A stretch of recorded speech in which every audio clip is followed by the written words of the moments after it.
Mas como a gente pode separar a autoestima do egoísmo, Alberto? A autoestima é um estado de bem-querer que envolve um autoconceito, uma relação com a autoimagem e que nos permite o processo de valorização daquilo que somos, incluindo os aspectos negativos e positivos, as negatividades e as nossas virtudes.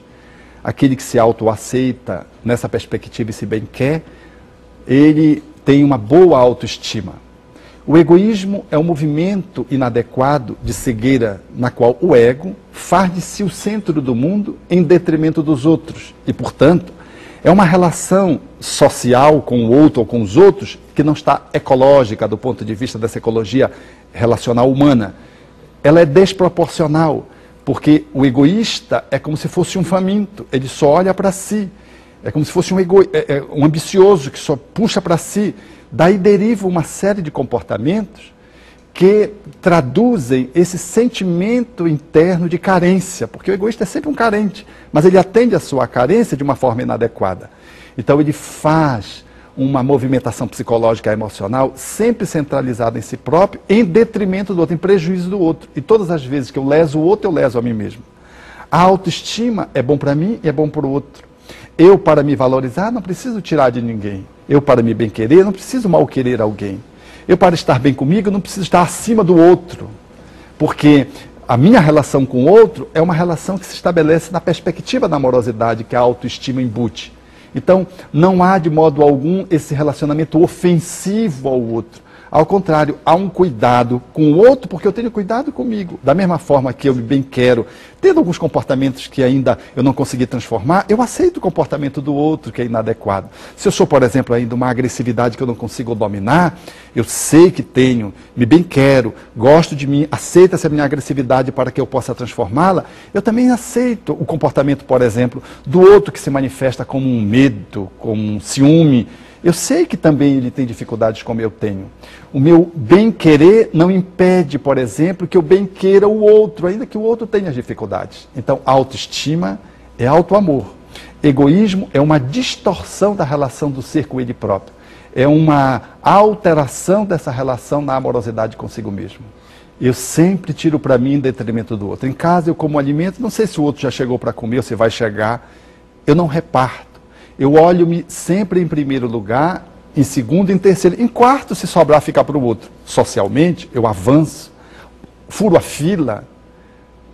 Os outros estão na fila. É questão de cidadania entrar na fila. Mas eu vou e furo a fila. Não porque esteja doente, porque seja uma pessoa idosa, porque esteja grávida. Eu furo por egoísmo.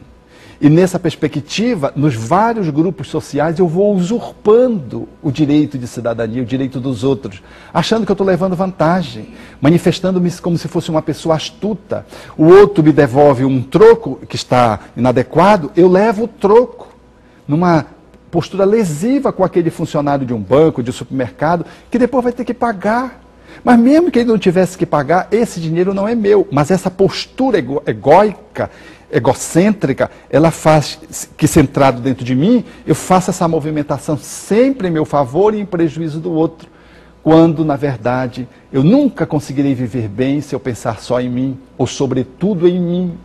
E quando, sobretudo, isto vai em desfavor do outro, em depreciação do outro ou da sociedade.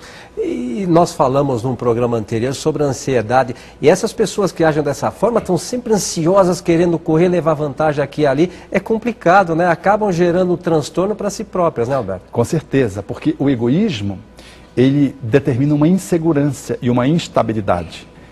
Quanto mais ególatra é a pessoa, ela quer ter o controle de tudo e de todos. E como ela não consegue, você não consegue controlar o vento, não consegue controlar as estações climáticas, não consegue controlar o outro, então ela fica tensa, porque ela quer controlar os passos do filho, ela quer controlar o pensamento do marido, da esposa, ela quer controlar. Essa é uma ansiedade que se manifesta a partir de um ego frágil. Só quando o ego cede para uma perspectiva do ser profundo que somos, nessa natureza espiritual, qual Allan Kardec nos situou em O Livro dos Espíritos, na questão 88 de O Livro dos Espíritos, falando-nos da nossa natureza luminosa, de que nós somos centelha, clarão, só quando nós fazemos esse movimento, nós então entramos numa atitude de pacificação, como a profundeza do mar, e saímos dessa agitação da superfície do mar, dessa inquietude, porque passamos a mergulhar na interioridade daquilo que somos, e o nosso comportamento, então, ele vem de uma forma adequada para com o outro, respeitando as estações, considerando de que a gente não manda em ninguém, de que a gente não controla o pensamento de ninguém, de que mal a gente consegue controlar os nossos próprios, e que, portanto, aí gera uma serenidade, uma atitude de amorosidade, capaz de, portanto, me colocar na vida de uma forma mais equânime, mais fraterna, mais adequada e mais solidária para com os outros. Eu saio de uma postura lesiva aos outros para ser mais solidário, mais junto com o outro, mais próximo do outro, e, portanto, me torno uma pessoa mais fraterna, pela via da amorosidade.